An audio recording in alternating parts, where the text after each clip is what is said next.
నమస్తే BTV7 news కు స్వాగతం. నేను మీ సోని. వార్త వివరాల్లోకి వెళ్తే సరుబుజ్జిలి మండలం ఎరగాం గ్రామంలో గురువు తిరుమలరావు ఆధ్వర్యంలో వెంకట కృష్ణవేణమ్మ అంతర్ జిల్లా వాలీబాల్ పోటీలు ఘనంగా నిర్వహించారు.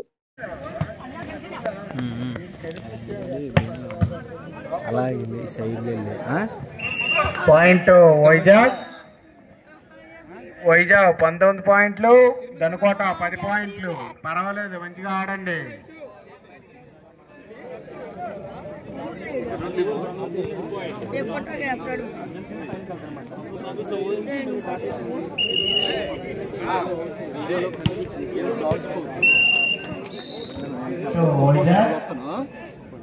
వైజాగ్ 20 పాయింట్లు, దనుకోట 10 పాయింట్లు.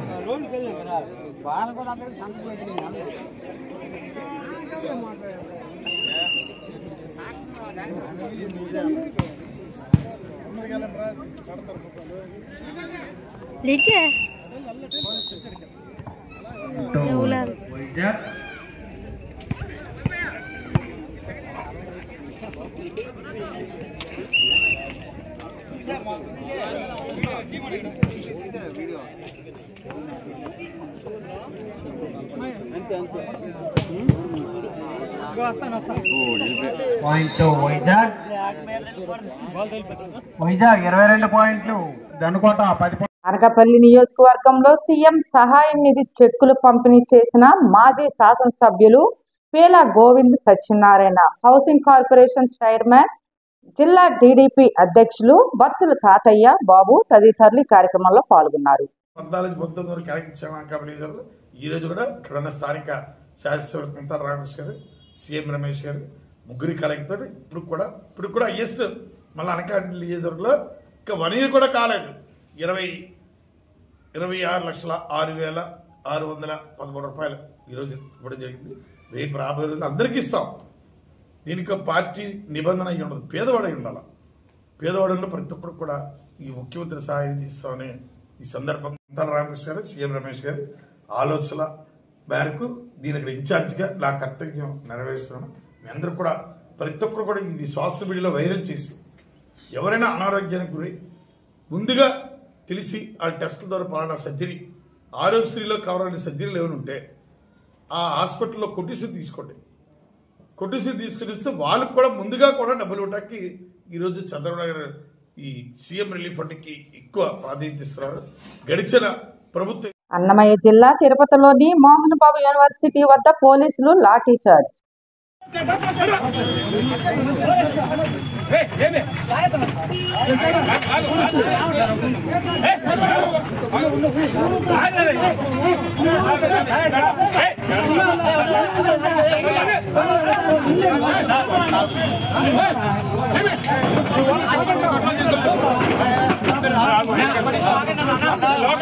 దయచేసి గొడవ కాదు, అందరికీ దండం పెడుతున్నాను.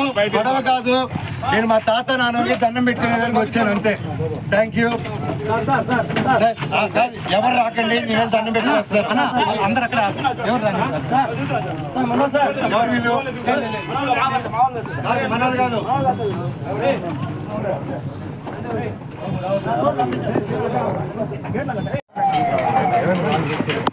జాగ్రత్త.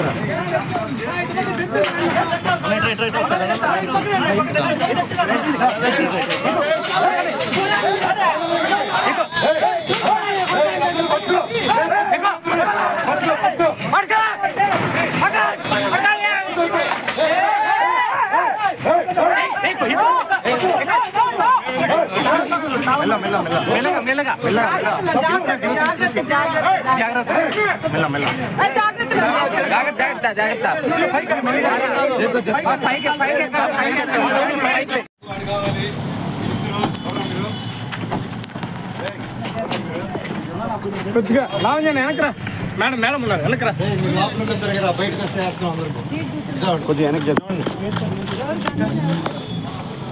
అక్కడ ఎందుకు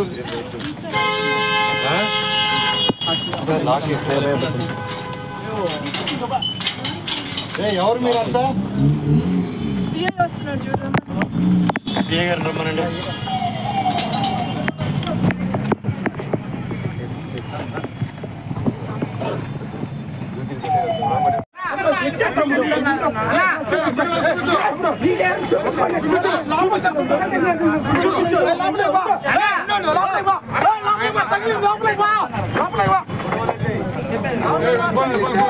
ఇందిరమ్మ ఆత్మీయ భరోసా పథకాన్ని కోతలు విధించకుండా అమలు చేయాలని మాజీ మంత్రి హరీష్ రావు డిమాండ్ చేశారు.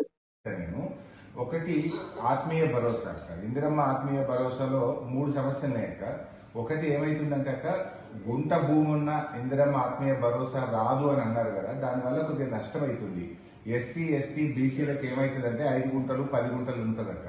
5 గుంటలు ఉంటే రైతు భరోసా కింద వాళ్ళకు 750 వానకాలం 750 యాసంగి 1500 రూపాయలు వస్తుంది. ఆ 5 గుంటలు లేకపోతే 12,000 వస్తుంది.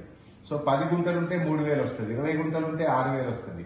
అంటే కొద్దిపాటి భూమి ఉన్న వాళ్ళు, ఎకరం లోపు భూమి ఉన్న వాళ్ళు ఇందిరమ్మ ఆత్మీయ భరోసా కింద 12,000 రూపాయలు వస్తే ఈ రైతు భరోసా కింద వాళ్ళకి తక్కువ డబ్బు వచ్చి నష్టపోతుంటారు కనుక దయచేసి అక్క ఎకరం లోపు భూమి ఉన్న వాళ్ళు 24,57,000 మంది ఉన్నారు. 24,57,000 మంది వాళ్ళందరూ నష్టపోతారు. మీరు ఆప్షన్ ఇవ్వండి, మాకు 5 గుంటలు 3 గుంటలు ఉన్న వాళ్ళు మేము రైతు భరోసా తీసుకోము, ఇందిరమ్మ ఆత్మీయ భరోసా తీసుకుంటామంటే వాళ్ళకి 12,000 వచ్చే అవకాశం ఉంటుంది. అదర్వైజ్ పేదవాళ్ళు ఎస్సీ ఎస్టీలు బీసీలు ఉంటారు. ఇది ఒక్కటి మీరు కన్సిడర్ చేయాలనేది నా రిక్వెస్ట్. ఇందులో ఇంకొక ప్రాబ్లం ఉంది అక్క, ఇందిరమ్మ ఆత్మీయ భరోసాలో 60 ఏళ్లు నిండగానే ఈజీఎస్ కార్డు తీసేస్తారు.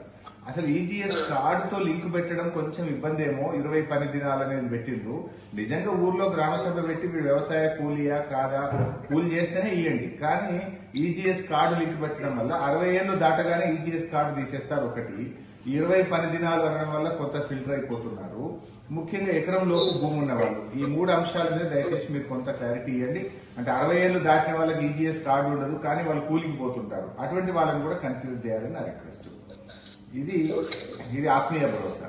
ఇక ఇండ్ల విషయంలో నా రిక్వెస్ట్, ఎన్ఐసి కొత్త కార్యాలయం ప్రారంభోత్సవంలో పాల్గొనడం అదృష్టంగా భావిస్తున్నట్లు ఏపీసీసీ చీఫ్ సరిమల అన్నారు. కాంగ్రెస్ పార్టీ హెడ్ క్వార్టర్స్ ఇక్కడ న్యూఢిల్లీలో ఇనాగరేట్ చేయడం జరిగింది. దీనికి నామకరణం ఇందిరా భవన్ అని చేయడం జరిగింది.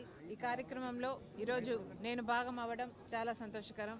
ఈ building Congress party head quarters గా ఇప్పటి నుంచి నిలవబోతుంది. ఇది ఒక బిల్డింగ్ మాత్రమే కాదు, ఇటుకలతో కట్టింది కాదు అని ఈ బిల్డింగ్ లోపల చూస్తే ఎవరికైనా అర్థమవుతుంది.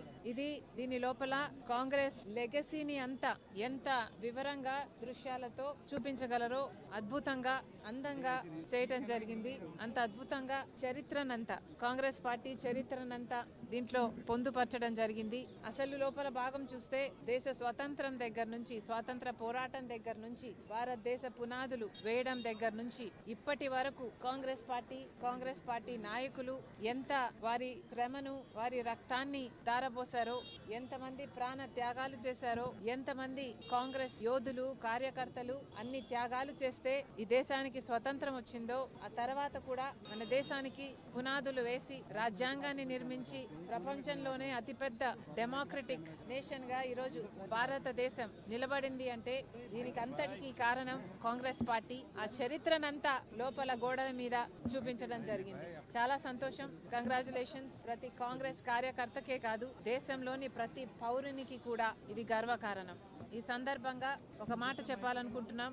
నిన్న ఆర్ఎస్ఎస్ ముఖ్య నేత ఒక వ్యాఖ్య చేయడం జరిగింది. భారతదేశానికి స్వతంత్రం 1947లో రాలేదు, నిజమైన స్వతంత్రం రామ్ మందిర్ కడితే అప్పుడు వచ్చింది అని ఒక ఆర్ఎస్ఎస్ ముఖ్య నాయకుడు నిన్ననే ఈ వ్యాఖ్య చేయడం జరిగింది. అసలు దేశ ప్రజలంతా ఆలోచన చేయాలి, ఈ మాటలను గమనించాలి. ఇవి దేశ ద్రోహ మాటలు కాదా? వీళ్ళు అధికారంలో ఉన్న వాళ్ళలాగా మాట్లాడుతున్నారా? వీళ్ళు టెర్రరిస్ట్ లాగా మాట్లాడటం లేదా? వీళ్ళ వ్యవహారం టెర్రరిస్ట్ లాగా లేదా? మన దేశానికి స్వతంత్రమే రాలేదని 1947లో లాంటి వ్యాఖ్యలు చేస్తున్నారు. రామ్ మందిర్ కట్టినప్పుడే స్వతంత్రం వచ్చింది అని మాట్లాడుతున్నారంటే వీళ్ళ విజ్ఞత, వీళ్ళ ఆలోచన తీరు ఎలా ఉందో ప్రజలు గమనించాలి. నిజంగానే ఆర్ఎస్ఎస్ గాని బీజేపీ వాళ్ళు గాని స్వాతంత్రం కోసం పోరాటం చేసింది లేదు. కాబట్టి వీళ్లకు స్వాతంత్రం 1947లో వచ్చింది అంటే నిజంగానే వీళ్ళకు ఆశ్చర్యం కలగడం సహజమే అనిపిస్తుంది. వీళ్ళు ప్రాణ త్యాగాలు చేయట్లేదు, వీళ్ళు స్వాతంత్రం కోసం వాళ్ళ రక్తం పెట్టలేదు, వీళ్ళ శ్రమ లేదు, ఏది లేకుండానే మనకు స్వాతంత్రం, భారతదేశానికి స్వాతంత్రం వచ్చిందని వీళ్ళకి ఏడుపా?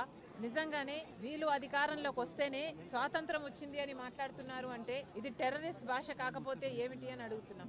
మళ్ళీ చెప్తున్నాం, ఒక్క కాంగ్రెస్ పార్టీ మాత్రమే ఈ దేశానికి స్వాతంత్రం కోసం పోరాటం చేయడమే కాదు, రాజ్యాంగాన్ని నిర్మించడమే కాదు, పునాదులు వేయటమే కాదు, ఈ రోజు వరకు కూడా ఇన్ని భిన్న మతాలు, కులాలు, భాషలు, ప్రాంతాలు ఉన్న దేశాన్ని ఏకంగా ఉంచుతున్న, రాజ్యాంగాన్ని కోసం కొట్లాడుతున్న ఏకైక పార్టీ ఈ రోజు కాంగ్రెస్ పార్టీ. మన బిడ్డల ఎంప్లాయ్మెంట్ కోసం అయితేనేమి, మెహంగాయి కోసం అయితేనేమి, మన దేశంలో ప్రేమను, సోదర భావాన్ని నిలబెట్టడం కోసం అయితేనేమి ఈ రోజు కొట్లాడుతున్న ఏకైక నాయకుడు రాహుల్ గాంధీ గారు. అలాంటి పార్టీలో నేను భాగమైనందుకు చాలా గర్వకారణం. ఈ రోజు మరి ముఖ్యంగా ఈ కాంగ్రెస్ పార్టీ హెడ్ క్వార్టర్స్ ఈ రోజు ప్రారంభం చేశారు. అందుకు ప్రతి కాంగ్రెస్ కార్యకర్తకి కూడా మనస్ఫూర్తిగా యానంలో 170 రకాల వెరైటీలతో వంటకాలు కొత్త అల్లుడిని మొదటిసారి సంక్రాంతి పండగకు ఆహ్వానించి ప్రత్యేక విందును ఏర్పాటు చేసి ఆశ్చర్యపరిచారు.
ఈ వార్తలు ఇంతటితో సమాప్తం. రేపు మళ్ళీ ఇదే సమయానికి మరిన్ని వార్తలతో కలుసుకుందాం.